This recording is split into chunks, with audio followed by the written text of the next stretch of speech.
During the early days of World War II, the Japanese Imperial Army had been dashing the Philippine Islands with their superior forces, resulting in the defeat and surrender of the defending American and Filipino forces. Most of the men who composed the American and Filipino forces surrendered, but some did not, and Jonathan was one of them. Before we go on with the full story, let me ask you one question. Have you ever wondered what your soulmate looks like? What kind of person he or she is? What does your future together hold? With a soulmate sketch drawn by a psychic, you can glimpse the person you're destined to be with. Order your soulmate sketch from a psychic now and click on the link in the video description. Full disclosure, for every order I earn an affiliate commission that supports this channel. So back to our story. Jonathan and his buddy refused to surrender to the Japanese army, and they immediately fled to the mountains. On their way, they encountered a team of patrolling Japanese soldiers. Tragically, Jonathan's buddy was killed, leaving Jonathan wounded and weakened. Weak and disoriented, Jonathan's vision blurred. Then he saw a radiant woman's face. He thought he might be hallucinating. But then he felt strong hands helping him to stand up and guiding him to walk the difficult paths. Gali, a young Igorot woman, is a tapestry of strength, beauty, and intelligence. She is very sturdy and strong, and her endurance is phenomenal. This is because the rugged mountain terrains had molded her body in such a way. Her cardiovascular system is used to the thin air of the mountain's high elevations. That afternoon, while gathering plants, Gali was alarmed by approaching footsteps. She immediately hid in the thick vegetation. Her heart thumps loudly and fear grips her as the footsteps approach her hiding place. To her surprise, a white man dressed in an American soldier's uniform appeared. Gali observed the man in an American soldier's uniform. She could see the man was wounded, and Gali noticed his weakness. With quick resolve, she decided to bring him to her tribe's sanctuary in the mountains. In their sanctuary, Gali cared for Jonathan, who eventually recovered. One night, the tribal leader talked to Jonathan. The tribal leader had organized a presentation of the Igorot's traditional dances and songs, and one of the dancers was Gali.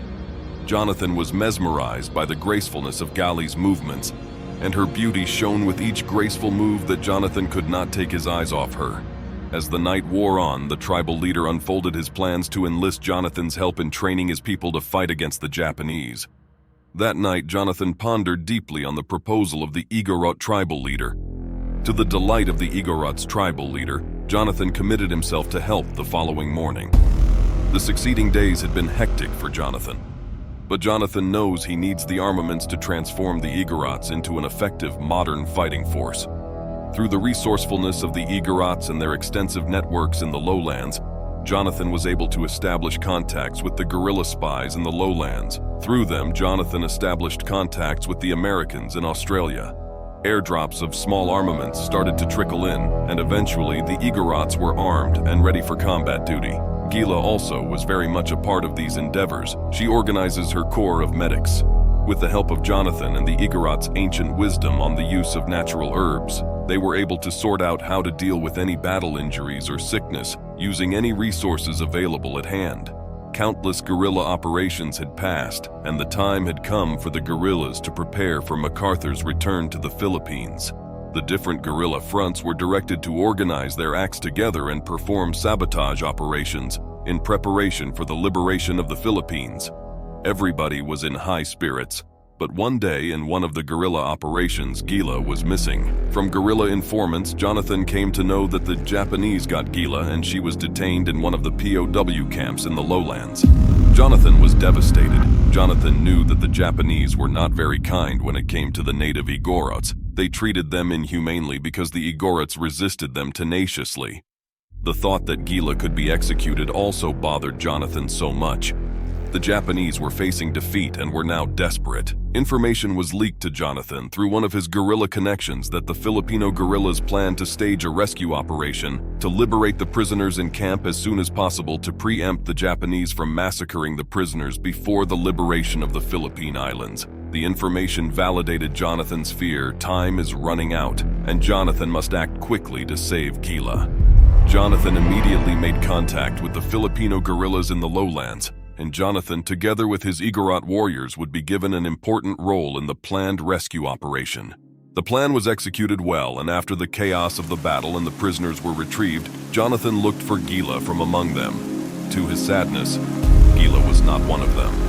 Then a lowland guerrilla informed Jonathan that a girl was found crawling along the riverbanks by the blocking force. Immediately, Jonathan headed in the direction of the riverbanks, but his hope vanished when he saw the form of a muddy young girl from afar. It was not Gali. She was far too small and too emaciated to be Gali. The girl noticed him and she looked at him and whispered, "Jonathan, it's me, Gali." Jonathan's eyes blurred with his tears from pity seeing what had become of her. "Jonathan, I was raped," Gali managed to whisper to Jonathan before passing out. Gali was brought to the Igorot sanctuary in the mountains after she got first aid. This time it was Jonathan who tended to Gali, and Gali recovered her health fully. Time passed by and the war progressed until news of General MacArthur's return to the Philippines started to circulate within the guerrilla circle. By now, the different guerrilla fronts were organized into one large fighting force, and each front was directed to play a role towards the liberation of the Philippine Islands. Jonathan was promoted to the rank of colonel because of his role in the organization of a guerrilla front in the Cordillera region. But as a consequence, Jonathan will be transferred to Australia. Planning and execution of the liberation of the Philippines will be directed from there.